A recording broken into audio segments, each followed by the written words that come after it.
Hello, I'm Casey Schwartz. I'm giving a speech today. It should be informative and is for an Embry-Riddle Aeronautical University speech class. My speech will be short and sweet, I hope. The wonderful thing that I can come up with to inform you guys about is about military honor funerals here in Texas.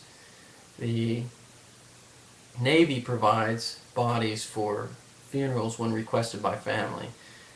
They have to come up with a form that was given to the military, or you can get called a DD-214, which is a statement saying that someone was in the military, and a death certificate, and you can go to your local main post office and with those forms and filling out their form get a flag. Normally your funeral home will provide a flag that you can replace, but the Navy Funeral Honor Guard also does color guard details where they present the colors for speeches.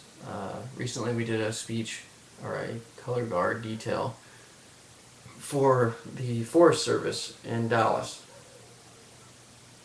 4 people would march out through the crowd, normally through the center of the room, and always leading with the national ensign, which is our American flag, and the Navy flag would be beside them, and 2 riflemen displaying ceremonious rifles, not necessarily real rifles.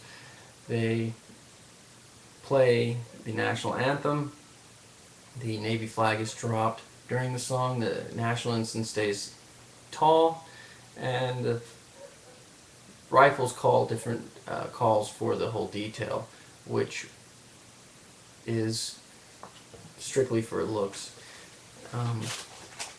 The funeral portion of the honor guard is normally 2 people go to a gravesite and wait on a hearse at attention. They pop a ceremonious salute as the hearse drives by, and once the hearse is stopped, they bring their salute down ceremoniously 3 seconds.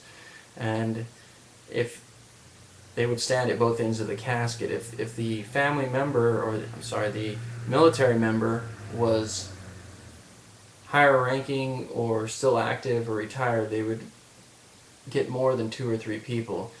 The 2-man would simply fold the flag at a tabletop and take 2 steps over, put it to a boat halfway, and then fold it again. Go to the football fold of the flag, dressing the flag, all the sides, presenting to whoever is presenting the flag. The other would take the flag and stand at attention, waiting for the next person to leave to go to the bugle, which has a speaker in it, plays taps, which is a ceremonious song that was made during the Civil War when after a very bad battle where many men had died, the commander believed that they needed a tune which could be heard throughout the land for many miles that would heighten spirits of the troops.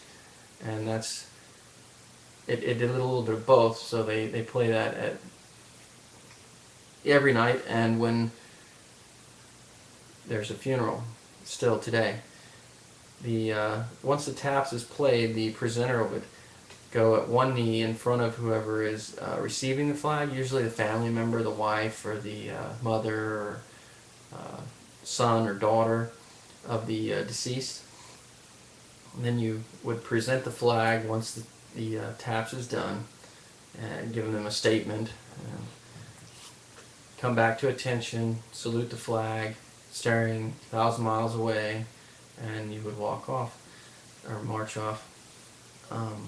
If there was more, or it was a retired individual, depending on the rank, I've done senior chief retirement ceremonies where they had a whole rifle team that was involved, and the rifles are a way of saying that came from the past where there was a military members fighting in trenches, and when the other guys would try to get to the other trench, the enemy would shoot them, and after a while there'd be so many dead out there and wounded crying that they would fire a few rounds in the air, signifying that to a ceasefire to go and pick up your wounded troops. So you would pick up your wounded troops and bring them back, and you would fire again a few rounds to notify them that continue the war.